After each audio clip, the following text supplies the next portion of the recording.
নমস্কার, আমি বিপ্লব কুমার শীল। সত্যম শিবম সুন্দরম ইউটিউব চ্যানেলে সুধী ভক্তবৃন্দের সুস্বাগতম। আজ আমি পাঠ করব সংক্ষিপ্ত মহাভারত, গীতা প্রেস, গোরক্ষপুর কর্তৃক রচিত প্রথম খণ্ডের। সত্যম শিবম সুন্দরম ইউটিউব চ্যানেলে ধর্মশাস্ত্র পাঠ ভালো লাগলে অবশ্যই চ্যানেলটি সাবস্ক্রাইব করে দিবেন এবং ভিডিও লিঙ্কগুলো পরিচিত জনের মাঝে শেয়ার করে দেওয়ার জন্য বিশেষভাবে অনুরোধ থাকবে। তো চলুন শুরু করা যাক। সংক্ষিপ্ত মহাভারত। সর্পের জন্ম বৃত্তান্ত।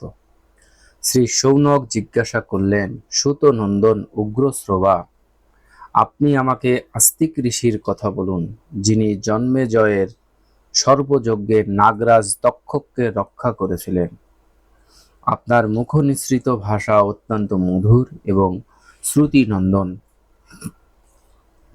আপনি আপনার পিতার উপযুক্ত পুত্র, তার মতো করে আমাদের সব বুঝিয়ে বলুন। উগ্রশ্রবা বললেন, আয়ুষ্মান, আমি আমার পিতার কাছে আস্তিকের কথা শুনেছি, আপনাদের সেই কথাই বলছি। সত্যযুগে প্রজাপতি দক্ষের দুটি কন্যা ছিল, তাদের নাম ছিল কদ্রু ও বিনতা। কশ্যপ ঋষির সঙ্গে তাদের বিবাহ হয়। কশ্যপ পত্নীদের ওপর সন্তুষ্ট হয়ে বললেন, তোমরা যা চাও বলো। কদ্রু বললেন, আমার যেন 1000 তেজস্বী নাগ পুত্র হয়। বিনতা বললেন, তেজস্বী, বল ও বিক্রমের কদ্রুর পুত্রদের চেয়েও শ্রেষ্ঠ যেন আমার যেন 2টি পুত্র হয়। কশ্যপ বললেন, তাই হবে। দুজনেই খুব খুশি হলেন। গর্ভাবস্থায় সমাধানে থাকতে বলে কশ্যপ ঋষি বন গমন করলেন। যথাসময়ে কদ্রু 1000 ও বিনতা 2টি ডিম্বকোষ প্রসব করলেন। ধাত্রীরা সেইগুলি উষ্ণ পাত্রে যত্ন করে রাখল। 500 বছর পূর্ণ হলে কদ্রুর 1000 পুত্র জন্ম নিল, কিন্তু বিনতার পুত্র ডিম্বকোষ থেকে বার হলো না। বিনতা অসহিষ্ণু হয়ে একটি ডিম হাত দিয়ে ভেঙে ফেললেন। সেই ডিমটিতে শিশুর অর্ধ শরীর পরিপুষ্ট হলেও নিচের অর্ধাংশ পুষ্ট হয়নি।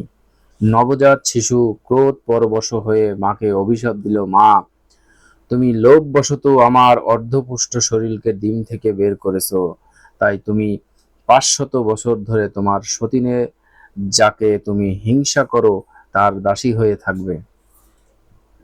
যদি তুমি আমার মতো অন্য ডিমটি ভেঙে ওই শিশুটির অঙ্গহীন বা বিকলাঙ্গ না করো, তাহলে সেই তোমাকে এই অভিশাপ থেকে মুক্ত করবে।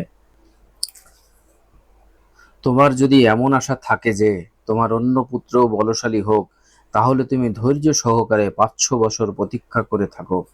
এই অভিশাপ দিয়ে সেই শিশু আকাশে চলে গেল এবং সূর্যের সারথি হলো।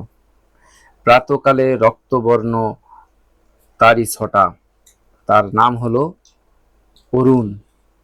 একদিন কদ্রু ও বিনতা 2 বোন একত্রে ভ্রমণে বেরিয়ে উচ্চশ্রবা নামে এক ঘোড়া দেখতে পেলেন।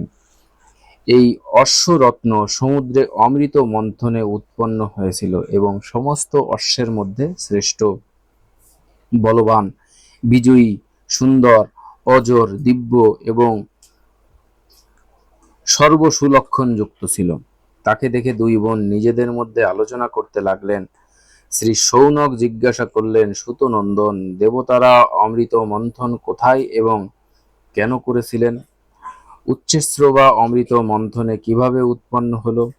উগ্রশ্রবা মহর্ষি শৌনকের এই প্রশ্ন শুনে তাকে অমৃত মন্থনের কথা বর্ণনা করতে শুরু করলেন। সমুদ্র মন্থন এবং অমৃত প্রাপ্তি। উগ্রশ্রবা বললেন, শৌনক ঋষিগণ, মেরু নামে এক অতি সুন্দর মনোরম পর্বত ছিল। দেখলে মনে হতো বিদ্যুতের তৈরি। তার সুন্দর শিখরের ছটার কাছে সূর্যের প্রভাও হীনপ্রভা হয়ে যেত। তার গগনচুম্বী শিখরগুলি রত্নখচিত ছিল। তারই একটি শিখরে দেবগণ একত্রিত হয়ে অমৃত প্রাপ্তির জন্য পরামর্শ করছিলেন। ভগবান নারায়ণ এবং প্রজাপতি ব্রহ্মাও সেখানে উপস্থিত ছিলেন। নারায়ণ বললেন, দেবতা এবং অসুর মিলিতভাবে সমুদ্র মন্থন করুক। এই মন্থনের ফলে অমিত লাভ হবে। দেবতারা নারায়ণের পরামর্শ অনুসারে মন্দার পর্বতটি তোলার চেষ্টা করলেন। এই পর্বত মেঘের ন্যায় উচ্চ শিখরযুক্ত, 11,000 যোজন উচ্চ, নিচে তেমন তার ব্যাপ্তি। সমস্ত দেবতা তাদের সকল শক্তি একত্রিত করেও যখন পর্বতটি তুলতে পারলেন না, তখন তারা ভগবান বিষ্ণু এবং ব্রহ্মার কাছে গিয়ে অনুরোধ করলেন, ভগবান, আপনারা দুজনে আমাদের কল্যাণের জন্য মন্দার পর্বত তোলার উপায় নির্ধারণ করুন এবং আমাদের কল্যাণের জন্য উপদেশ দিন। দেবতাদের প্রার্থনা শুনে শ্রী নারায়ণ এবং শ্রী ব্রহ্মা শেষনাগকে মন্দার পর্বত তোলার জন্য পাঠালেন। মহাবলশালী শেষনাগ সকলের সঙ্গে গিয়ে মন্দার পর্বতকে উপড়ে দিলেন। তারপর দেবগণ মন্দার পর্বতকে নিয়ে সমুদ্র তীরে গেলেন এবং সমুদ্রকে বললেন, আমরা অমিত লাভের উদ্দেশ্যে আপনার জল মন্থন করব। সমুদ্র বললেন, অমৃতে যদি আমারও কিছু ভাগ রাখেন, তাহলে মন্দার পর্বত মন্থন করতে আমার যে কষ্ট হবে তা আমি সহ্য করে নেব। দেবতা ও অসুরগণ সমুদ্রের এই কথা মেনে নিলেন এবং কচ্ছপ রাজাকে বললেন, আপনি এই পর্বতের আধার রূপে থাকুন। কচ্ছপ তা মেনে নিয়ে মন্দার পর্বতকে নিজের পিঠের উপর স্থান দিলেন। এইভাবে সমুদ্র মন্থন প্রস্তুত সম্পূর্ণ হলো।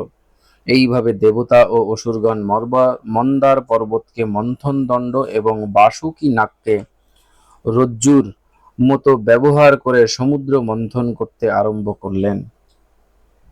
বাসুকী নাগের মুখে যেই দিকে সেই দিকে অসুরেরা আর লেজের দিকে দেবতারা অবস্থান করেছিলেন। বারংবার টান পড়াতে বাসুকী নাগের মুখ থেকে ধোঁয়া এবং নিঃশ্বাস বায়ুর সঙ্গে আগুনের মতো হালকা বেরোচ্ছিল। সেই ধোঁয়া ও আগুনের হালকা কিছু পরে মেঘে পরিণত হয়ে দেবতাদের উপর বৃষ্টি ঝরাতে থাকলো। পর্বত শিখর থেকে অবিরাম পুষ্প বৃষ্টি হতে লাগলো। মেঘের গম্ভীর গর্জন শোনা যেতে লাগলো। পাহাড়ের উপরের গাছগুলি উপড়ে পড়তে লাগলো। তাদের একে অপরের ঘর্ষণের দাবানল সৃষ্টি হলো। ইন্দ্র মেঘ ও বৃষ্টির সাহায্যে সেই আগুন নিভিয়ে দিলেন। বৃক্ষের রস জলে বাহিত হয়ে সমুদ্রে এসে পড়তে লাগলো। ঔষধের ন্যায় বৃক্ষের সেই রস এবং সুবর্ণময় মন্দার পর্বতের নানা দিব্য মণিমুক্তা ধৌত জলের স্পর্শে দেবতাগণ অমরত্ব প্রাপ্ত হতে থাকলেন। সেই উত্তম রসের সংমিশ্রণে সমুদ্রের জল দুধে পরিণত হলো এবং দুধের থেকে ঘি তৈরি হতে লাগলো। দেবতারা মন্থন করতে করতে ক্লান্ত হয়ে ব্রহ্মাকে বললেন, নারায়ণ ছাড়া অন্য সব দেবতা এবং অসুররা পরিশ্রান্ত হয়ে পড়েছেন। অনেক সময় ধরে সমুদ্র মন্থন করতে থাকলে এখনো পর্যন্ত অমৃত পাওয়া যায়নি। ব্রহ্ম ভগবান বিষ্ণুকে বললেন, ভগবান, আপনি এদের শক্তি যোগান, কারণ আপনি এদের একমাত্র আশ্রয়। ভগবান বিষ্ণু বললেন, যারা এই কাজে ব্যাপৃত আছেন আমি তাদের শক্তি প্রদান করব। সকলে মিলে পূর্ণ শক্তিতে মন্দার পর্বতকে আন্দোলিত করুক এবং সমুদ্রকে বিক্ষুব্ধ করে তুলুক। ভগবান বিষ্ণুর এই কথায় দেবতা ও অসুরদের শক্তি বৃদ্ধি হলো এবং তারা অত্যন্ত বেগে মন্থন করতে লাগলেন। সমগ্র সমুদ্র বিক্ষুব্ধ হয়ে উঠল। তখন সমুদ্র থেকে অজস্র কিরণ সম্পন্ন শীতল আলোযুক্ত শ্বেতবর্ণ চন্দ্রের উদয় হলো। চন্দ্রের পর দেবী লক্ষ্মী এবং সুরা দেবী আবির্ভূতা হলেন। সেই সময় উচ্চশ্রবা ঘোড়াও উত্থিত হলো। ভগবান নারায়ণের বক্ষ সুশোভনকারী দিব্য কিরণে উজ্জ্বলিত কৌস্তুভমণি এবং বাঞ্ছিত ফল প্রদানকারী কল্পবৃক্ষ এবং কামধেনুরও আবির্ভাব হলো। লক্ষ্মী, সুরা, চন্দ্র, উচ্চশ্রবা এগুলি সবই আকাশপথে দেবলোকে চলে গেল। তারপর প্রকটিত হলেন দিব্য শরীরধারী ধন্বন্তরী দেব। তিনি হাতে শ্বেত কমণ্ডলুতে অমৃত নিয়ে আবির্ভাব হলেন। এই অদ্ভুত সুন্দর দৃশ্য দেখে দানবেরা আমার আমার বলে কোলাহল করে উঠল। এরপর 4 শ্বেত দন্ত বিশিষ্ট ঐরাবত আবির্ভূত হলো। ইন্দ্র তাকে নিয়ে নিলেন। যখন বহুক্ষণ ধরে সমুদ্র মন্থন চলতে লাগলো, তখন অবশেষে কালকূট বিষ উত্থিত হলো। তার তীব্র গন্ধেই লোকে অচেতন হয়ে পড়ল। ব্রহ্মার অনুরোধে মহেশ্বর শিব তাকে নিজ কণ্ঠে ধারণ করলেন। তখন থেকেই উনি নীলকণ্ঠ নামে প্রসিদ্ধ। এই সব দেখে অসুরেরা হতাশ হলো। অমৃত এবং লক্ষ্মীকে পাবার জন্য তাদের মধ্যে শত্রুতা শুরু হয়ে গেল। সেই সময় ভগবান বিষ্ণু মোহিনী নামে নারী বেশ ধারণ করে অসুরদের মধ্যে এলেন। মূর্খ দানবেরা তার মায়া বুঝতে না পেরে মোহিনী রূপধারী ভগবানকে অমৃত পান প্রদান করল।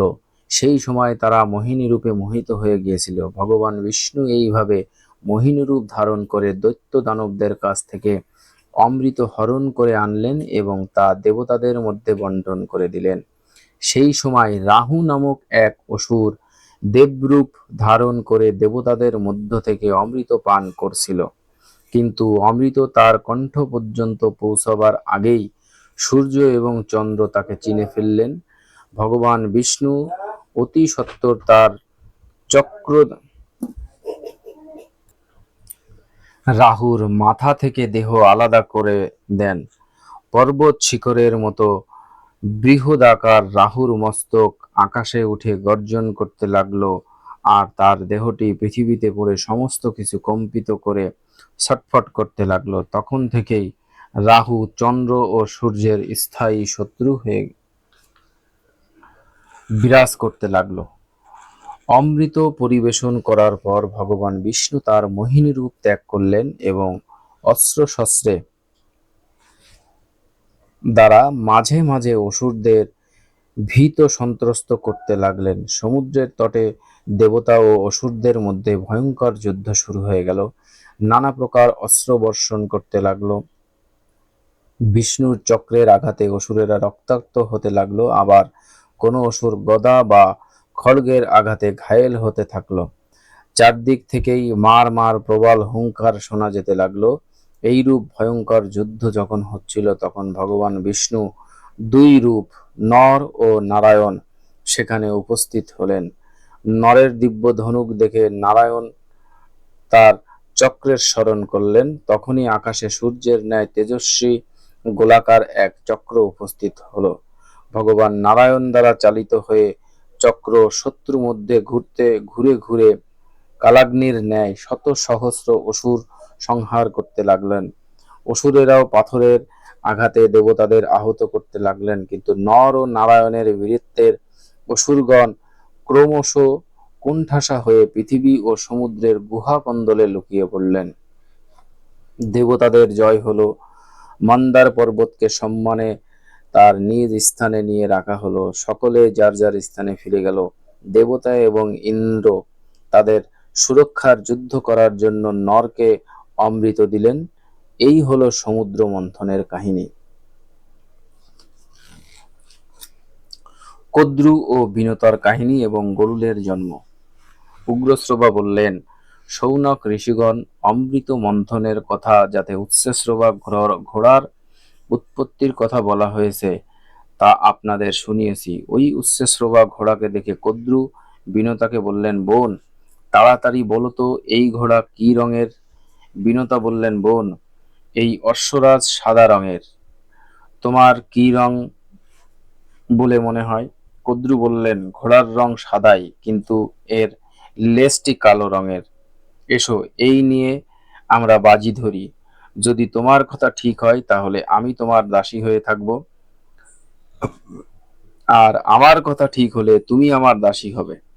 এভাবে 2 বোন নিজেদের মধ্যে বাজি ধরে, আর একদিন ঘোড়া দেখবেন ঠিক করে বাড়ি ফিরে গেলেন। কদ্রু বিনতাকে বোকা বানাবার জন্য তার 1000 পুত্রকে নির্দেশ দিলেন, তারা যেন তাড়াতাড়ি কালো চুলের মতো হয়ে উচ্চশ্রবার লেজের রং ঢেকে ফেলে।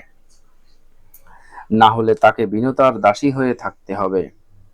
যেসব সাপ তার নির্দেশ মেনে নিল না, তাদের তিনি অভিশাপ দিলেন, যাও, জন্মেজয় তার সর্বযজ্ঞে তোমাদের অগ্নিতে আহুতি দেবেন। দৈব সংযোগে এইরূপ অভিশাপ কদ্রু তার নিজ পুত্রদের দিয়েছিলেন। ব্রহ্মা এবং সমগ্র দেবকুল এই কথা শুনে তা মেনে নেন। সেই সময় বিষধর সর্পের পরাক্রম অত্যন্ত প্রবল হয়ে উঠেছিল। তাদের জন্য সকলেই খুব ভীত হয়ে থাকত। প্রজাদের হিতার্থে এই অভিশাপ মঙ্গলদায়কই ছিল। যারা অন্যের ক্ষতি করে, বিধাতা তাদের প্রাণান্ত দন্ত দিয়ে থাকেন।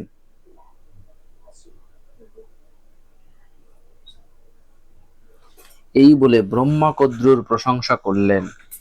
কদ্রু এবং বিন্তা নিজেদের মধ্যে বাজি ধরে অত্যন্ত ক্রোধ ও আশঙ্কায় রাত কাটালেন। পরদিন প্রাতে তারা দুজনে ঘোড়াটিকে দেখার জন্য রওনা হলেন। সর্পগুলি নিজেদের মধ্যে আলোচনা করে স্থির করল যে আমাদের মাতৃআজ্ঞা পালন করা উচিত। তার মনোবাসনা পূর্ণ না হলে তিনি স্নেহ ত্যাগ করে রাগে আমাদের পুড়িয়ে মারবেন, আর যদি প্রসন্ন হন তাহলে আমাদের শাপমুক্ত করবেন। অতএব চলো, আমরা কালো চুল হয়ে ঘোড়ার লেজটিকে ঢেকে ফেলি। এরূপ স্থির করে তারা উচ্চশ্রবার লেজে আশ্রয় নিল, যার ফলে লেজটিকে কালো দেখাতে লাগলো। এদিকে কদ্রু এবং বিন্তা আকাশপথে সমুদ্র দর্শন করতে করতে অন্য পাড়ে এসে ঘোড়াটিকে দেখতে পেলেন। তারা দেখলেন ঘোড়াটির রং চাঁদের ন্যায় উজ্জ্বল, কিন্তু লেজটি কালো। তাই দেখে বিনতা বিমর্ষ হলেন এবং কদ্রু তাকে দাসী করে রাখলেন। সময়কাল পূর্ণ হলে মহা তেজস্বী গরুল তার মায়ের সাহায্য ছাড়াই ডিম্বকোষ ভেঙে বাইরে এলেন। তার প্রভায় 10 দিক আলোকিত হয়ে উঠল। তার শক্তি, গতি, দীপ্তি ও বুদ্ধি সবই অত্যন্ত বিশিষ্ট ছিল। তার চোখ দুটি বিদ্যুতের মতো এবং শরীর অগ্নির ন্যায় তেজপূর্ণ। তিনি জন্মেই আকাশে উঠে গেলেন। তাকে তখন অগ্নির ন্যায় মনে হচ্ছিল। দেবতারা মনে করলেন স্বয়ং অগ্নিদেবী এই রূপে এসেছেন। তারা অগ্নিদেবের কাছে গিয়ে প্রণাম করে বললেন, প্রভু, আপনি আপনার শরীরে আর বাড়াবেন না। আপনি কি আমাদের সবকিছু ভস্মে পরিণত করতে চান? দেখুন, আপনার ওই মূর্তি আমাদের দিকেই অগ্রসর হয়ে আসছে। অগ্নিদেব বললেন, দেবগণ, এটি আমার মূর্তি নয়। উনি হলেন বিনতানন্দন পরম তেজস্বী পক্ষীরাজ গরুল। ওকে দেখে আপনাদের এই ভ্রম হয়েছে। উনি নাগেদের নাশকারী, দেবগণের হিতৈষী এবং অসুরদের শত্রু। আপনারা একে দেখে ভয় পাবেন না। আসুন, আমার সঙ্গে গিয়ে এর সঙ্গে মিলিত হই। অগ্নিদেবের সঙ্গে গিয়ে দেবতা ও ঋষিগণ গরুলের বন্দনা করতে লাগলেন। দেবতা ও ঋষিদের স্তুতি শুনে গরুল বললেন, আমার ভয়ঙ্কর শরীর দেখে আপনারা যেন ভয় পাবেন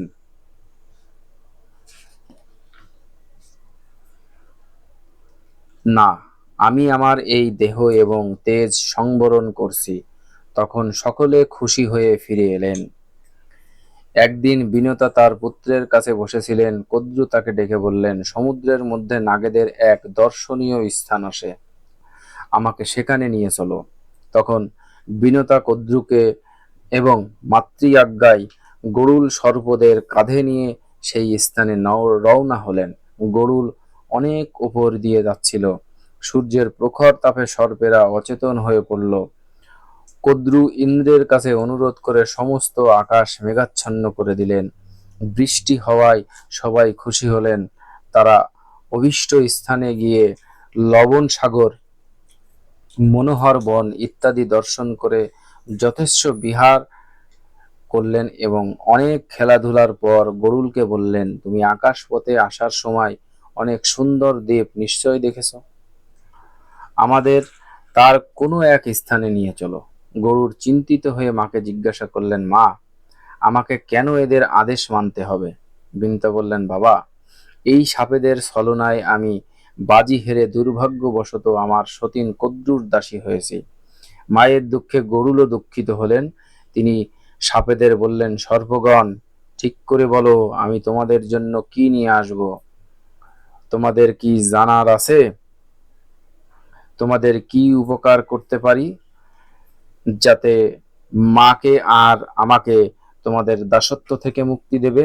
সর্পেরা বলল, গরুল, তুমি যদি নিজ পরাক্রমে আমাদের জন্য অমৃত নিয়ে আসো, তবেই আমরা তোমাকে এবং তোমার মাকে মুক্ত করে দেব। অমৃত আনার জন্য গরুলের যাত্রা এবং গজকচ্ছপের কাহিনী। উগ্রশ্রবা বললেন, শৌনক ঋষিগণ, সর্পদের কথা শুনে গরুল তার মা বিনতাকে বললেন, মা, আমি অমৃত আনতে যাচ্ছি, কিন্তু আমি ওখানে কি খাবো? বিনতা বললেন, বাবা, সমুদ্রের নিষাদদের একটি বসতি আছে, তাদের খাদ্য হিসেবে গ্রহণ করে তুমি অমৃত নিয়ে এসো। তবে একটা কথা মনে রেখো, কখনো ব্রহ্ম হত্যা করো না, তারা সকলেই অবদ্ধ। গরুর তার মায়ের নির্দেশ অনুসারে সেই দ্বীপের নিষাদদের খেয়ে রওনা হলেন। ভ্রমবশত এক ব্রাহ্মণ তার মুখবিহবরে ঢুকে গিয়েছিল, তাতে তার তালু জ্বালা করতে লাগলো। তাকে ছেড়ে দিয়ে গরুর কচ্ছপ মুনি কাছে গেলেন। কশ্যপ মুনি জিজ্ঞাসা করলেন, পুত্র, তোমরা সব কুশলে আছো তো? প্রয়োজন অনুযায়ী খাদ্যবস্তু পাচ্ছ তো? গরুল জানালেন, আমার মা কুশলে আছেন, আমিও আনন্দে আছি। যথেষ্ট খাদ্যদ্রব্য না পাওয়ায় একটু দুঃখ আছে। আমি আমার মাকে দাসীবৃত্তি থেকে মুক্ত করার জন্য সর্পদের কথা অনুযায়ী অমৃত আনতে যাচ্ছি। মা আমাদের বলেছিলেন নিষাদদের খেয়ে ক্ষুণ্ণিবৃত্তি করতে, কিন্তু তাতে আমার ক্ষুধা নিবৃত্ত হয়নি। আপনি আমাকে বলুন, কি খেলে আমার পেট ভরবে, তাই খেয়ে আমি অমৃত আনতে যেতে পারি। কশ্যপ ঋষি বললেন, পুত্র, এখান থেকে বেশ কিছু দূরে এক বিশ্ববিখ্যাত হ্রদ আছে, তাতে একটি হাতি ও একটি কচ্ছপ বাস করে। এরা দুজনে পূর্বজন্মেই ভাই ভাই ছিল, কিন্তু এখন একে অপরের শত্রু। এরা সব সময় একে অপরের রেগে থাকে। তুমি ওদের পূর্বজন্মের কাহিনী শোনো। পুরাকালে বিভা বসু নামে অত্যন্ত ক্রোধী এক ঋষি ছিলেন। তার কনিষ্ঠ ভ্রাতা সুপ্রতীক ছিলেন একজন বড় তপস্বী। সুপ্রতীক তার ধন সম্পদ তার জ্যেষ্ঠ ভ্রাতা বিভা বসুর সঙ্গে একত্রে রাখতে চাননি। তিনি রোজই ভাগাভাগির জন্য বলতেন। বিভা বসু ছোট ভাইকে বলতেন, সুপ্রতীক, অর্থের মোহর জন্যই লোকে তো ভাগাভাগি করতে চায়, এবং সম্পত্তি ভাগ হলেই একে অপরের বিরোধী হয়ে ওঠে। শত্রুরা তাদের সঙ্গে পৃথকভাবে বন্ধুত্ব স্থাপন করে ভাই ভাইয়ের শত্রুতা লাগিয়ে দেয়। তাদের মনে শত্রুতার বীজ রোপণ করে বন্ধু সেজে থাকা এই সব শত্রুরা শত্রুতা বাড়িয়ে তোলে। পৃথক হওয়ার ফলে শীঘ্রই তাদের অধঃপতন হয়, কারণ তখন তারা আর একে অপরের মর্যাদা এবং সৌন্দর্যের দিকে নজর দেন না। সেই জন্য সৎ ব্যক্তিগণ ভাইদের পৃথক হওয়াকে ভালো মনে করেন না। যেসব ব্যক্তি গুরু এবং শাস্ত্র উপদেশের দিকে দৃষ্টি না দিয়ে একে অপরকে সন্দেহের দৃষ্টিতে দেখেন, তাদের বশে রাখা কঠিন। তুমি এই তিনটি কারণের জন্যই পৃথক হতে চাও, সুতরাং তুমি হাতি হয়ে জন্মগ্রহণ করবে। সুপ্রতীক বললেন, ঠিক আছে, আমি হাতি হলে তুমিও কচ্ছপ হয়ে জন্মাবে। গরুল এইভাবে দুই ভাই অর্থের লালসায় একে অন্যকে অভিশাপ দিয়ে হাতি ও কচ্ছপ হয়ে জন্মগ্রহণ করল। তাদের পারস্পরিক দেশের এই হলো পরিণাম। এই দুই বিশালাকার জন্তু এখনো যুদ্ধ করে চলেছে। হাতি 6 যোজন উচ্চ আর 12 যোজন লম্বা, কচ্ছপ 3 যোজন উচ্চ আর 10 যোজন ব্যাপী গোলাকার।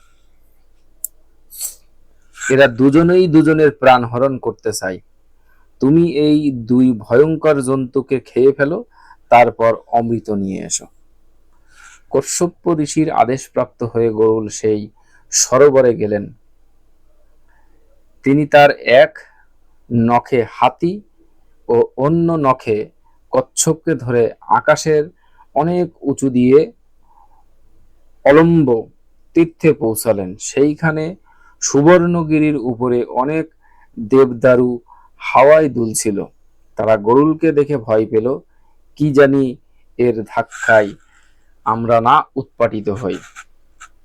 তাদের ভীত হতে দেখে গরুল অন্য পথ দিয়ে গেলেন।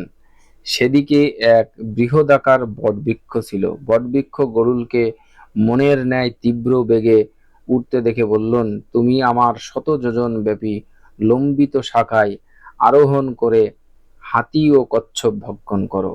গরুল সেই শাখাটির উপর বসেছেন, তৎক্ষণাৎ সেই শাখাটি মর্মর শব্দ করে ভেঙে পড়তে লাগলেন।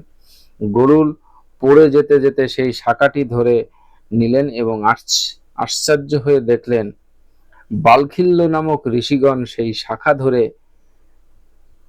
মাথা নিচের দিকে করে ঝুলে আছেন। গরুল ভাবলেন, শাখাটি যদি নিচে পড়ে যায় তাহলে এই ঋষিদের মৃত্যু হবে।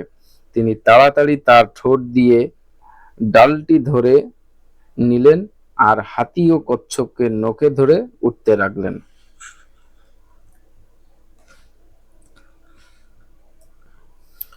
কোথাও বসার জায়গা না পেয়ে তিনি উঠতেই থাকলেন, আর তার ওড়ার বেগে পাহাড়ও কাঁপতে লাগলো। বালখিল্য ঋষিদের ওপর স্নেহবশত তিনি কোথাও না বসে উঠতে উঠতে গন্ধমাদক পর্বতে গেলেন।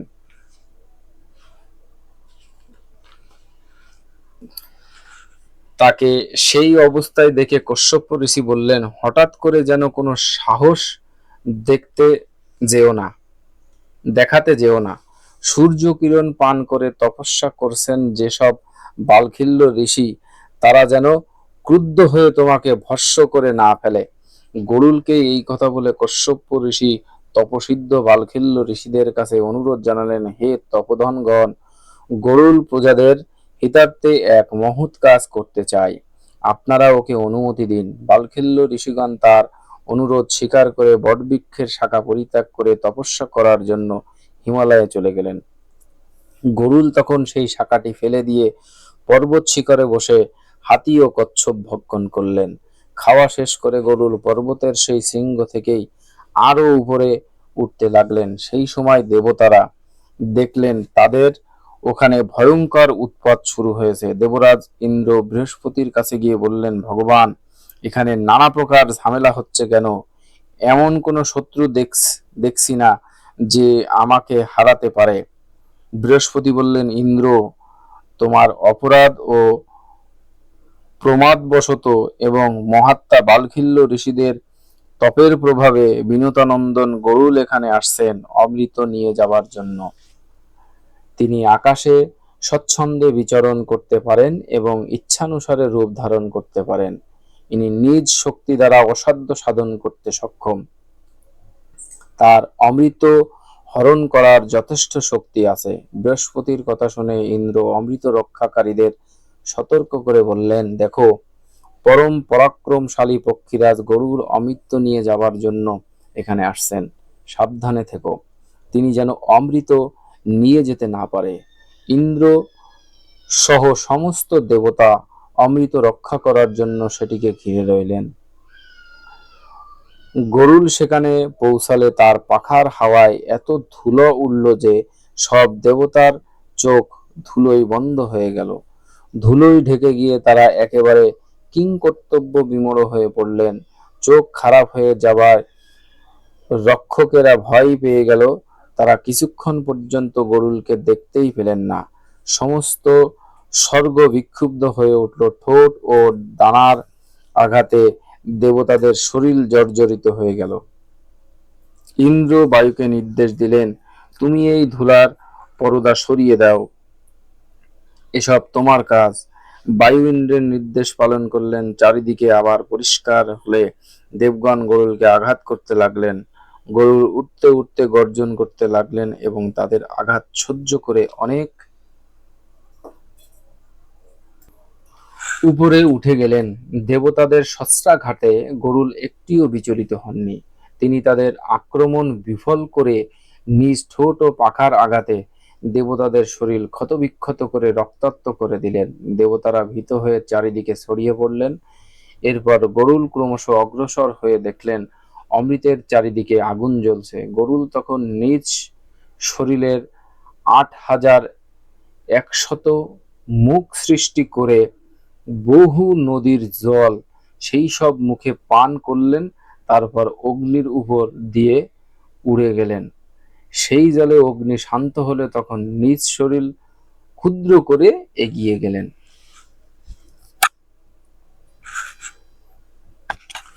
গরুলের অমৃত আনায়ন এবং বিনতার দাসিত্ব মুক্তি লাভ। উগ্রশ্রবা বললেন, সূর্যের কিরণের মতো উজ্জ্বল এবং সুন্দর দেহে ধারণ করে গরুল সবেগে অমৃতের স্থানে প্রবেশ করলেন। সেখানে গিয়ে দেখলেন অমৃতের কাছে এক লৌহ চক্র নিরন্তর ঘুরে যাচ্ছে।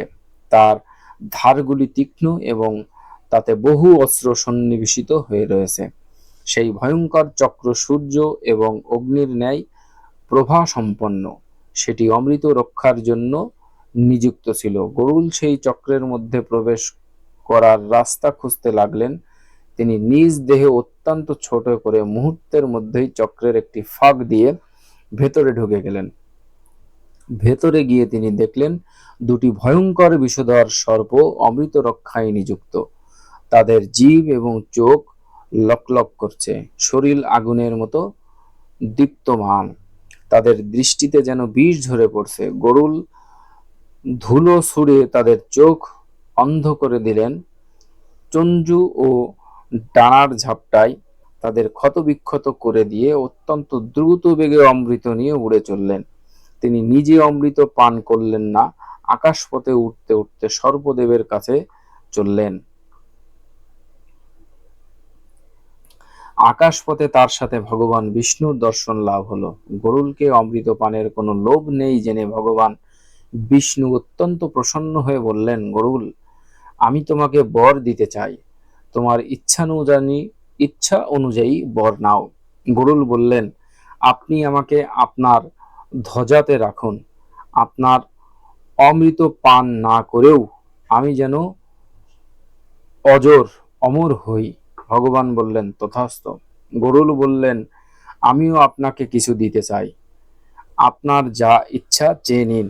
ভগবান বললেন, তুমি আমার বাহন হয়ে থাকো, তাই হবে বলে গরুল তার অনুমতি দিয়ে অমৃত সহ যাত্রা করলেন। এর মধ্যে ইন্দ্রের চোখ খুলল। তিনি গরুলকে অমৃত নিতে যেতে দেখে ক্রোধান্বিত হয়ে বজ্র নিক্ষেপ করলেন। গরুল বজ্রাহত হয়েও সহাস্যে কোমল স্বরে বললেন, ইন্দ্র, যার অস্থির দ্বারা এই বজ্র নির্মিত, তার সম্মান রক্ষার্থে আমি আমার একটি দানা ত্যাগ করছি। তবুও আমি আপনার ধরাছোঁয়ার বাইরে। বজ্রাঘাত আমাকে কোনোভাবেই আঘাত করতে পারেনি। গরুল তার একটি দানা পরিত্যাগ করলেন। তাই দেখে লোকে অত্যন্ত আনন্দিত হলো।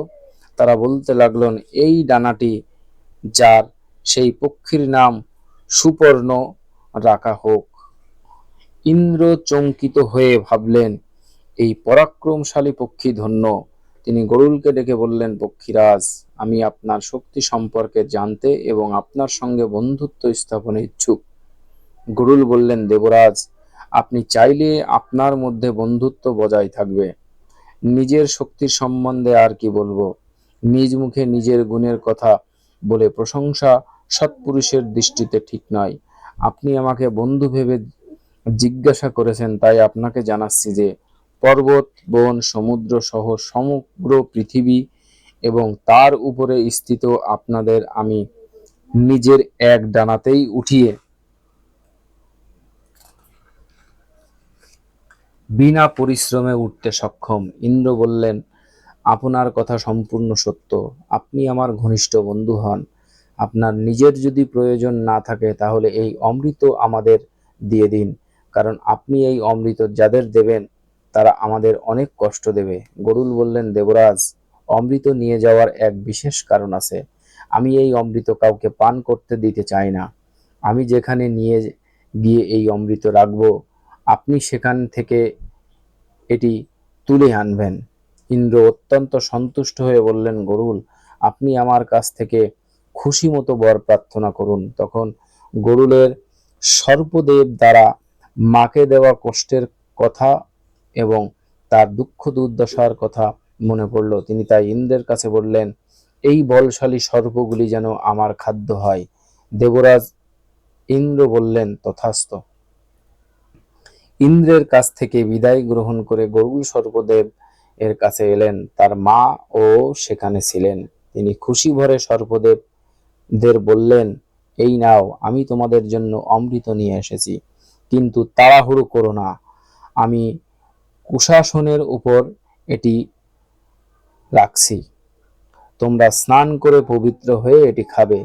এখন তোমাদের কথা অনুসারে আমার মা দাসিত্ব থেকে মুক্ত পেলেন। যেহেতু আমি আমার কথা রেখেছি, সর্পেরা তার কথা মেনে নিল। সর্পেরা যখন আনন্দ সহকারে স্নান করতে গেল, সেই সময় ইন্দ্র অমৃত কলস নিয়ে স্বর্গে চলে গেলেন। স্নানাদি সমাপন করে সর্পেরা ফিরে এসে দেখল অমৃত কলস নেই। তারা বুঝতে পারল যে তারা বিনতাকে দাসী বানাবার জন্য যে কপটতার আশ্রয় নিয়েছিল, এ তারই ফল। পরে ভাবল যে এই স্থানে অমৃত রাখা হয়েছিল, নিশ্চয়ই এখানে কিছু পড়ে আছে। তাই তারা সেই কুশানটি চাটতে শুরু করলো। এর ফলে কুশের ধারে তাদের জিহ্বা কেটে দুটুকরো হয়ে গেল। অমৃতের স্পর্শে কুশও পবিত্র হয়ে উঠল। গরুল তখন অত্যন্ত আনন্দিত হয়ে মায়ের সঙ্গে বসবাস করতে লাগলেন। তিনি পক্ষীরাজ হলেন। চতুর্দিকে তার কীর্তি ছড়িয়ে পড়ল এবং তার মাও অত্যন্ত সুখী হলেন।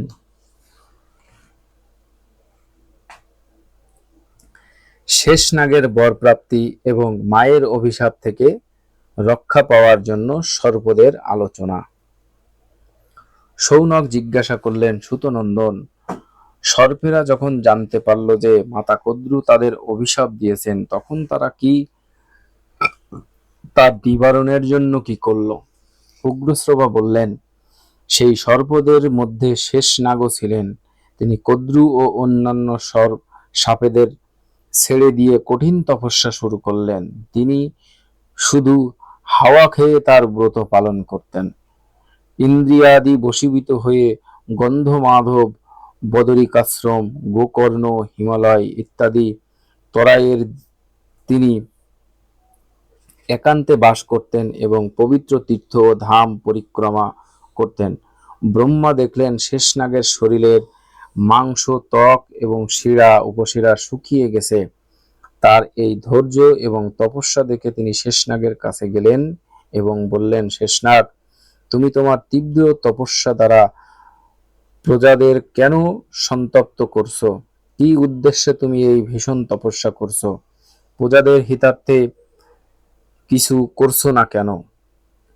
তোমার মনের ইচ্ছা কি বলো? শেষনাগ বললেন, ভগবান, আমার ভাইয়েরা সকলেই মূর্খ, আমি তাদের সঙ্গে থাকতে চাই না।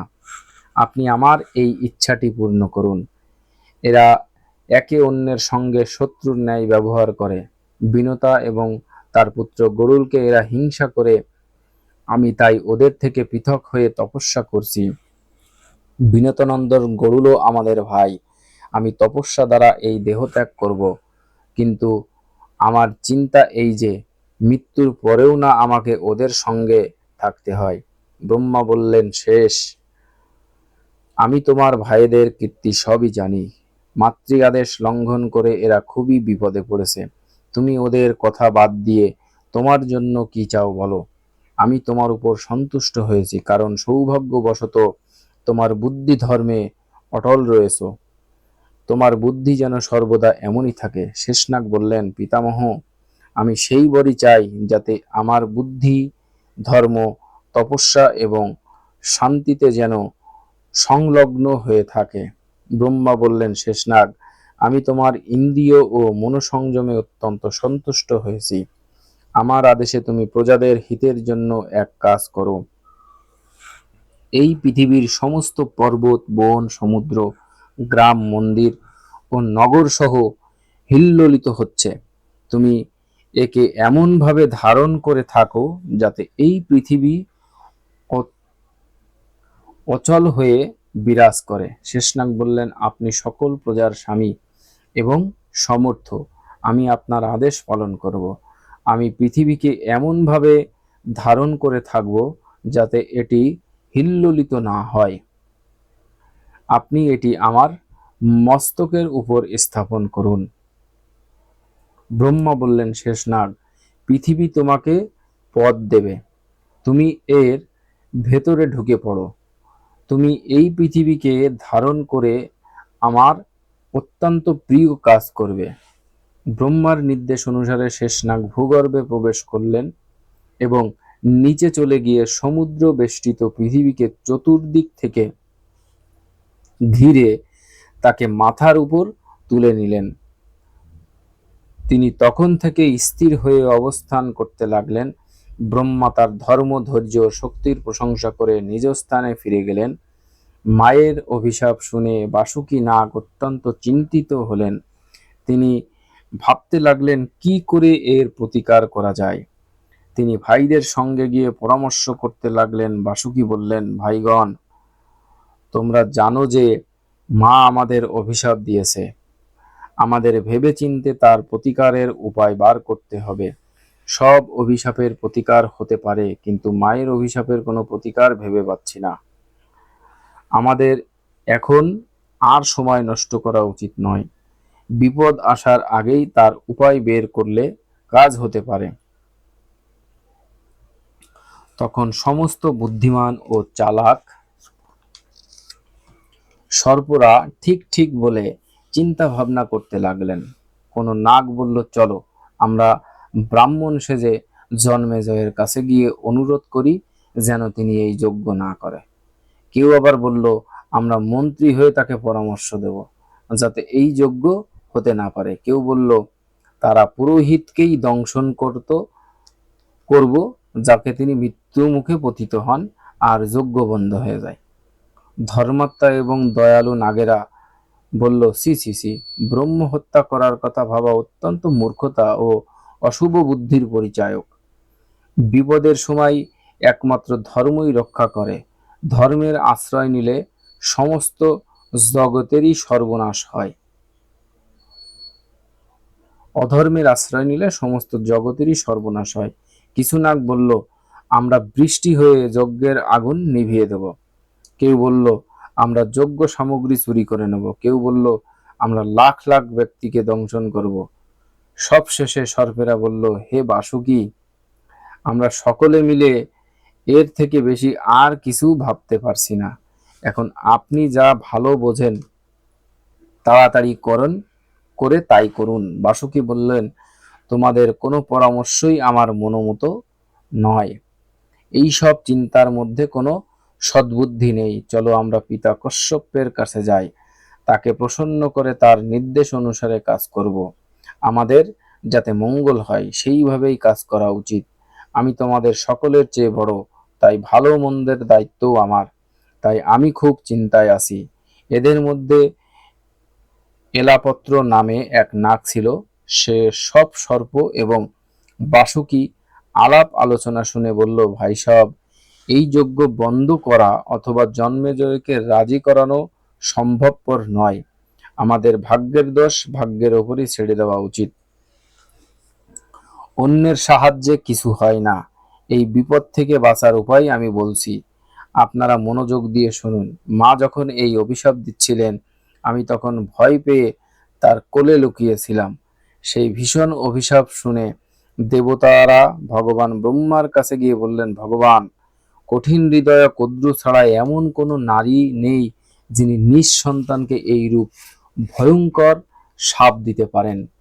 পিতামহ, আপনি নিজেও তাতে বাধা দেননি, তার কারণ কি? ব্রহ্মা বললেন, দেবগণ, সেই সময় জগতে সর্পদের খুব বাড় বৃদ্ধি হয়েছিল। তারা অত্যন্ত রাগী ও বিষধর। প্রজাকুলের হিতের জন্যই আমি কদ্রুকে কোনো নিষেধ করিনি। এই সাপে যেসব ক্ষুদ্র মোনা পাপী ও বিষধর সর্প আছে তাদেরই নাশ হবে। ধর্মাত্মা সর্পেরা সুরক্ষিত থাকবে। আর একটি কথা, যাযাবর বংশে জরৎকারু নামে এক ঋষি আছেন। তার পুত্রের নাম হলো আস্তিক। তিনিই জন্মেজয়ের এই সর্পযজ্ঞ বন্ধ করতে সক্ষম। তাতেই ধার্মিক সর্পেরা মুক্তি পাবে। দেবতাদের জিজ্ঞাসার উত্তরে ব্রহ্মা বললেন, জরৎকারু ঋষির স্ত্রীর নামও জরৎকারুই হবে। এই জরৎকারু, যিনি ভবিষ্যতে জরৎকারুর স্ত্রী হলেন বাসুকীর ভগিনী, তার গর্ভেই আস্তিক জন্মগ্রহণ করে সর্বদের মুক্তি করবেন। এইরূপ আলোচনা করে ব্রহ্মা এবং দেবতাগণ নিজ নিজ স্থানে চলে গেলেন। অতএব সর্পরাজ বাসুকী, আমার বুদ্ধিতে আপনার ভগিনী জরৎকারুর সঙ্গে ঋষি জরৎকারুর বিবাহ হওয়া উচিত। তিনি যখন ভিক্ষারূপে পত্নী চাইবেন, তখনই আপনি তার হাতে আপনার ভগিনীকে সমর্পণ করবেন। এই বিপদ থেকে রক্ষা পাওয়ার এটিই হলো একমাত্র উপায়। এলাপাত্রের কথা শুনে সকল সর্পই প্রসন্ন চিত্তে তা অনুমোদন করল। তখন থেকে বাসুকী অত্যন্ত স্নেহের সঙ্গে ভগিনীকে প্রতিপালন করতে লাগলেন। তার কিছুদিন পরেই সমুদ্র মন্থন করা হলো। যাতে বাসুকী নাগকে মন্থন রজু করা হয়েছিল, তাই দেবগণ বাসুকী নাগকে ব্রহ্মার কাছে নিয়ে গেলেন এবং এলাপাত্র যা বলেছিলেন সেই কথাই বাসুকীকে জানিয়ে দিলেন। বাসুকী সর্পদের জরৎকারু ঋষির সন্ধানে নিযুক্ত করে বলে দিলেন, যখনই জরৎকারু ঋষির বিবাহ করতে ইচ্ছা করবেন, তখনই তোমরা আমাকে জানাবে। আমাদের কল্যাণেই এই হলো একমাত্র উপায়। জরৎকারু ঋষির কথা ও আস্তিকের জন্ম বৃত্তান্ত। সৌনক ঋষি জিজ্ঞাসা করলেন, সুতনন্দন, আপনি যে জরৎকারু ঋষির নাম বললেন, তার নাম জরৎকারু কেন হলো? তার নামের অর্থ কি এবং আস্তিকের জন্ম হলো কিভাবে? উগ্রশ্রবা বললেন, জরা শব্দটির অর্থ হলো ক্ষয়, আর কারু শব্দটির অর্থ হলো দারুণ, অর্থাৎ তার শরীর আগে দারুণ অর্থাৎ হৃষ্টপুষ্ট ছিল। তারপর তপস্যা করায় তার শরীর জীর্ণ শীর্ণ এবং ক্ষীণ হয়ে গেছে, তাই তার নাম হয় জরৎকারু। বাসুকী নাগের বনেরও প্রথমে এই রকম রূপই ছিল। তিনিও তপস্যার দ্বারা তার শরীর ক্ষীণ করে ফেলেছেন, তাই তাকেও জরৎকারু বলা হয়। এবার আস্তিকের জন্ম বৃত্তান্ত শুনুন। জরৎকারু ঋষি বহুদিন ব্রহ্মচর্য পালন করে তপস্যায় রত ছিলেন। তিনি বিবাহ করতে চাননি। তিনি জপ তপ ও সধানেই ব্যাপৃত ছিলেন এবং নির্ভীকভাবে সর্বত্র বিচরণ করতেন। সেই সময় রাজা পরীক্ষিতের রাজত্বকাল ছিল। জরৎকারু মুনির নিয়ম ছিল যে ভ্রমণ করতে করতে যেখানে সন্ধ্যা হবে তিনি সেখানেই রাত্রিবাস করবেন। তিনি পবিত্র তীর্থে গিয়ে স্নানাদি সমাপন করে কঠোর নিয়ম পালন করতেন। সেই নিয়ম এতই কঠিন যে বিষয়াসক্ত মানুষের কাছে তা প্রায় অসম্ভব ছিল। তিনি বায়ু পান করে নিরাহারে থাকতেন, এতেই তার শরীরের শীর্ণ হয়ে গিয়েছিল। একদিন রওনা হওয়ার সময় তিনি দেখলেন কয়েকজন পিতৃপুরুষ নিচের দিকে মুখ করে এক পরিখার মধ্যে ঝুলছেন। তারা একটি শুষ্ক তৃণ ধরে বেঁচে আছেন, কিন্তু সেই তৃণটি একটি ইঁদুর ধীরে ধীরে কাটছেন। তারা অনাহারে দুর্বল এবং দুঃখী ছিলেন। জরৎকারু তাদের কাছে গিয়ে বললেন, আপনারা যে তৃণের সাহায্যে ঝুলে রয়েছেন, সেটি একটি ইঁদুর কেটে দিচ্ছে। আপনারা কে? এই ঘাসটির মূল কেটে গেলে আপনারা মাথা নিচের দিকে করে পরিখার মধ্যে পড়ে যাবেন। আপনাদের এই অবস্থা দেখে আমি খুব দুঃখ বোধ করছি। আমি আপনাদের সেবার জন্য কি করতে পারি? আপনার তপস্যার চতুর্থ ভাগ, তৃতীয় ভাগ ও অর্ধভাগের সাহায্যে যদি এই বিপদ থেকে বাঁচতে সক্ষম হন, তাহলে বলুন। আমি এমনকি তপস্যার সমস্ত ফল দিয়েও আপনাদের বাঁচাতে চাই। আপনারা আমাকে দয়া করে আদেশ করুন। পিতৃপুরুষেরা বললেন, আপনি একজন বৃদ্ধ ব্রহ্মচারী, আমাদের বাঁচাতে চান, কিন্তু আমাদের এই বিপদ তপস্যার দ্বারা নির্মূল হওয়ার নয়। আমাদেরও তপস্যাকৃত বল আছে, কিন্তু বংশ পরম্পরায় নষ্ট হওয়ায় আমরা এই ঘোর নরকে পতিত হচ্ছি। আপনি বৃদ্ধ বলে করুণাবশত আপনাদের কথা চিন্তা করছেন। আমাদের কথা শুনুন। আমরা হলাম যাযাবর নামক ঋষি। বংশ পরম্পরা ক্ষীণ হওয়া আমরা পুণ্য লোক থেকে পতিত হয়েছি। আমাদের বংশে এখন একজনই ব্যক্তি আছে যে না থাকারই মতো। আমাদের দুর্ভাগ্য যে সে তপস্বী হয়ে গেছে। তার নাম হলো জরৎকারু। সে বেদ বেদাঙ্গে পারঙ্গম, সংযমী, উদার এবং ব্রতশীল। সে তপস্যা করার লোভে আমাদের এই সংকটে ফেলে দিয়েছে। তার কোনো ভাই বন্ধু পুত্র পত্নী নাই। সেই জন্য আমরা বেহুশ হয়ে অনাথের মতো এখানে পড়ে আছি। আপনি যদি তার দেখা পান তাহলে তাকে বলবেন, জরৎকারু, তোমার পিতৃপুরুষেরা হেটমুন্ড হয়ে খালের মধ্যে পড়ে আছে। তুমি বিবাহ করে সন্তান উৎপাদন করো। তুমি আমাদের বংশের একমাত্র আশ্রয়। ব্রহ্মচারী মহাশয়, এই যে তৃণের শিকড় আপনি দেখছেন, এই হলো আমাদের বংশের রক্ষাকর্তা, যারা আমাদের বংশ পরম্পরায় নষ্ট হয়েছে। এগুলি তারই খণ্ডিত শিকড়। এই অর্ধখণ্ডিত শিকড়টি হলো জরৎকারু। শিকড় খণ্ডিতকারিণী ইঁদুর হচ্ছে মহাবলী কাল। সে একদিন জরৎকারুকেও নষ্ট করবে। তখন আমরাও আরো বিপদে পড়ব। আপনি যা দেখছেন এসব জরৎকারুকে বলবেন। দয়া করে বলুন, আপনি কে আর প্রকৃত বন্ধুর মতো কেন শোক করছেন? পিতৃকুলের কথা শুনে জরৎকারু অত্যন্ত শোকগ্রস্ত হলেন। তার বাক্য রুদ্র হয়ে গেল। তিনি আবেগপূর্ণ স্বরে তাদের বললেন, আপনারা আমারই পিতা এবং এবং পিতামহ। আমি হলাম আপনাদের অপরাধী পুত্র জরৎকারু। আপনারা আমার অপরাধের শাস্তি দিন। আর আমার কি করা উচিত তাই বলুন। পিতৃপুরুষেরা বললেন, পুত্র, অত্যন্ত সৌভাগ্যের কথা যে তুমি আজ এখানে এসে পড়েছো। বেশ, এখন বলো, তুমি এখন বিবাহ করনি কেন? জরৎকারু বললেন, পিতামহ, আমার হৃদয়ে সবসময় এই ইচ্ছাই ছিল যে অখণ্ড ব্রহ্মচর্য পালন করে আমি স্বর্গ লাভ করব।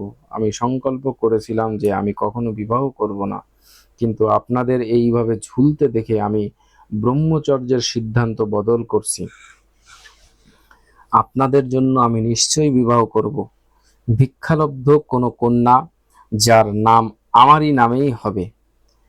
আমি তাকে স্ত্রী রূপে স্বীকার করব, কিন্তু তার ভরণ পোষণের ভার নিতে পারবো না। এই সব সুবিধা পেলেই বিবাহ করব, অন্যথায় নয়। আপনারা আর চিন্তা করবেন না। আপনাদের কল্যাণার্থে আমার পুত্র হবে এবং আপনারা সুখে পরলোক বসবাস করবেন।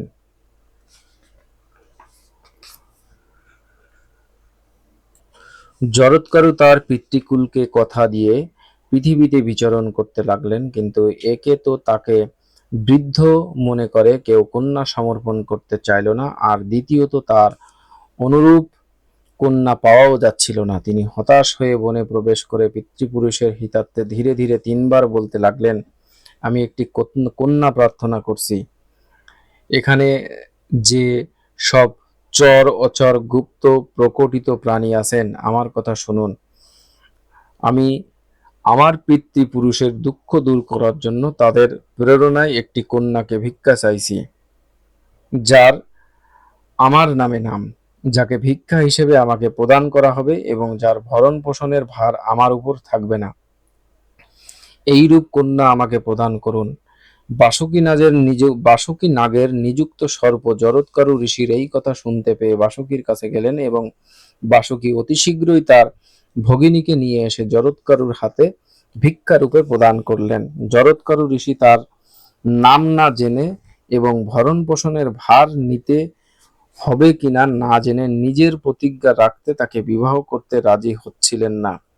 তিনি বাসুকীকে জিজ্ঞাসা করলেন, এর নাম কি? আর আরো বললেন, আমি এর ভরণ পোষণ করতে পারবো না। বাসুকী নাগ বললেন, এই তপস্বিনী কন্যার নামও জরৎকারু এবং ইনি আমার ভগিনী। আমি এর ভরণ পোষণ এবং রক্ষণাবেক্ষণ করব। আপনার জন্যই আমি এতদিন এর বিবাহ দেইনি। জরৎকারু বললেন, আমি এর ভরণ পোষণ করব না, তাতে ঠিকই হলো। এছাড়াও আমার আর একটি শর্ত হলো এই যে ইনি কখনো যেন আমাকে কোনো অপ্রিয় কাজ না করেন। করলে আমি ওকে ছেড়ে চলে যাব। নাগরাজ বাসুকী তার শর্ত মেনে নিলে তার বাসুকীর গৃহে গেলেন। সেখানে বিধিপূর্বক বিবাহ সম্পন্ন হলো। জরৎকারু ঋষি এবং তার স্ত্রী জরৎকারুকে নিয়ে বাসুকী একটি সুন্দর ভবনে বসবাস করতে লাগলেন। তিনি তার স্ত্রীকে শর্ত জানিয়ে দিলেন যে তিনি যেন কখনো তার রুচির বিরুদ্ধ কিছু না বলেন বা না করেন। তার স্ত্রী যদি তা করেন তাহলে জরৎকারু ঋষি তাকে পরিত্যাগ করে চলে যাবেন। জরৎকারু ঋষির স্ত্রী এই শর্তে মেনে নিলেন এবং পরম যত্নে স্বামীর সেবা করতে লাগলেন। সময় মতো তিনি গর্ভধারণ করলেন। দিন অতিবাহিত হতে থাকলো। একদিন জরৎকারু ঋষি ক্লান্ত হয়ে তার পত্নীর কোলে মাথা রেখে শুয়ে ঘুমিয়ে পড়েছিলেন। সূর্যাস্তের সময় হলে ঋষি পত্নী ভাবতে লাগলেন, স্বামীর নিদ্রাভঙ্গ করা ধর্মের অনুকূল হবে কিনা। ইনি অত্যন্ত কঠিনভাবে ধর্ম পালন করেন। একে জাগালে অথবা না জাগালে কোনোভাবে আমি অপরাধিনী হয়ে যাব না তো। জাগালে এর ক্রোধের ভয় আর না জাগালে ধর্মলোপের আশঙ্কা। পরে তিনি ঠিক করলেন যে ঋষি ক্রোধ করলেও তাকে ধর্মলোপ থেকে রক্ষা করাই স্ত্রীর কর্তব্য। তিনি অত্যন্ত কোমলভাবে বললেন, মহাভাগ উঠুন, সূর্যাস্ত হচ্ছে, স্নান আদি করে সন্ধ্যার্চনা করুন। এখন পূজাপাঠ করার সময়। পশ্চিম গগনে রক্তিম বর্ণ ধারণ করেছে। ঋষি জরৎকারুর নিদ্রাভঙ্গ হলো। ক্রোধে তার ঠোঁট কাঁপছিল। তিনি বললেন, সর্পিণী, তুমি আমার অপমান করেছো, আমি আর তোমার সঙ্গে থাকবো না। যেখান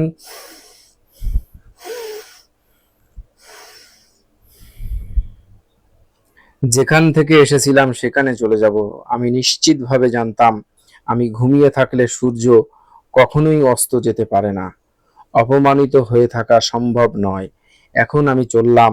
স্বামীর এই হৃদয় বিদারক কথা শুনে ঋষিপত্নী কম্পিত গলায় বললেন, প্রভু, আমি আপনাকে অপমান করার জন্য ঘুম থেকে জাগিয়ে তুলিনি। আপনার ধর্মের যাতে কোনো ক্ষতি না হয় সেই জন্যই আমি এই কাজ করেছি। জরৎকারু ঋষি বললেন, আমার মনোনিসৃত বাক্য কখনো মিথ্যা হবে না। তোমার আমার মধ্যে আগে থেকেই এই শর্ত করা ছিল। আমি চলে যাবার পরে তুমি তোমার ভাইকে জানিও যে আমি চলে গেছি। একথাও বলো যে আমি এখানে খুব সুখেই ছিলাম। আমি চলে গেলে তুমি আমার জন্য কোনো চিন্তা করো না। ঋষি পত্নী অত্যন্ত শোকাগ্রস্ত হলেন। তার মুখ শুকিয়ে গেল, বাকরুদ্ধ হলো, চোখে জল ভরে এলো। তিনি কম্পিত হৃদয়ে ধৈর্য সহকারে হাত জোড় করে বললেন, ধর্মজ্ঞ, এই নিরপরাধ নারীকে ছেড়ে যাবেন না। আমি ধর্মে অটল থেকে আপনার প্রিয় ও হিতকর্ম সাধন করব। আমার ভাই এক বিশেষ প্রয়োজনে আপনার সঙ্গে আমার বিবাহ দিয়েছেন, তা এখনো সম্পূর্ণ হয়নি। আমার ভাইরা মাতা কদ্রুর শাপগ্রস্ত হয়ে আছেন। আপনার থেকে আমার একটি পুত্র লাভ করা অত্যন্ত প্রয়োজন। তার দ্বারাই আমাদের জাতির কল্যাণ হবে। আপনার সঙ্গে আমার বিবাহ যেন নিষ্ফল না হয়। এখনো আমার সন্তান জন্মগ্রহণ করেনি, তাহলে আপনি কেন এই নিরপরাধ অবলাকে ছেড়ে চলে যাচ্ছেন? পতির কথা শুনে ঋষি উত্তর দিলেন, তোমার গর্ভে অগ্নির ন্যায় তেজস্বী সন্তান আছে, যে মস্ত বড় বিদ্বান এবং ধর্মাত্মা ঋষি হবে। এই কথা বলে জরৎকারু ঋষি প্রস্থান করলেন। ঋষি চলে গেলেই ঋষি পত্নী তার ভাই বাসুকীর কাছে গেলেন এবং স্বামী গৃহত্যাগের কথা জানালেন। এই অপ্রিয় ঘটনার কথা শুনে বাসুকী খুব দুঃখ পেলেন। তিনি বললেন, বোন, যে উদ্দেশ্য ওর সঙ্গে আমরা তোমার বিবাহ দিয়েছিলাম তা তো তুমি জানোই। যদি ওর ঔরসে তোমার একটি পুত্র হতো তাহলে নাগেদের ভালোই হতো। ব্রহ্মার কথানুসারে সেই পুত্র নিশ্চয়ই আমাদের জন্মেজয়ের যজ্ঞাগ্নি থেকে রক্ষা করত। বোন, তুমি গর্ভবতী হয়েছ কি? আমরা চাই যাতে তোমার বিবাহ নিষ্ফল না হয়। নিজের বোনকে একথা জিজ্ঞাসা করা কোনো ভাইয়েরই উচিত নয়, কিন্তু প্রয়োজনের গুরুত্ব বুঝে তোমাকে এইসব প্রশ্ন করতে হচ্ছে। আমি জানি উনি যখন একবার চলে গেছেন তখন তাকে ফিরিয়ে আনা অসম্ভব। আমি তাকে একথা বলতেও পারছি না, পাছে তিনি আমাকে অভিশাপ দেন। বোন, তুমি আমাকে সব কথা জানিয়ে আমার আশঙ্কা দূর করো। ঋষিপত্নী তার ভাই বাসুকীকে বললেন, ভাই, আমিও তাকে কথা বলেছিলাম, তিনি জানিয়েছেন আমি গর্ভধারণ করেছি। উনি হাস্যচ্ছলেও কখনো মিথ্যা কথা বলেননি, তাই এই সংকটের সময়ও তার কথা কখনো মিথ্যা হবে না। যাওয়ার সময় উনি আমাকে বললেন, নাগকন্যা, তোমার প্রয়োজনের বিষয়ের চিন্তা করো না, তোমার গর্ভে অগ্নি ও সূর্যের ন্যায় পুত্র আছে, তাই তুমি মনে কোনো দুঃখ রেখো না। এই কথা শুনে বাসুকী অত্যন্ত প্রসন্ন হয়ে স্নেহ সহকারে বোনকে যত্ন আদর করতে লাগলেন।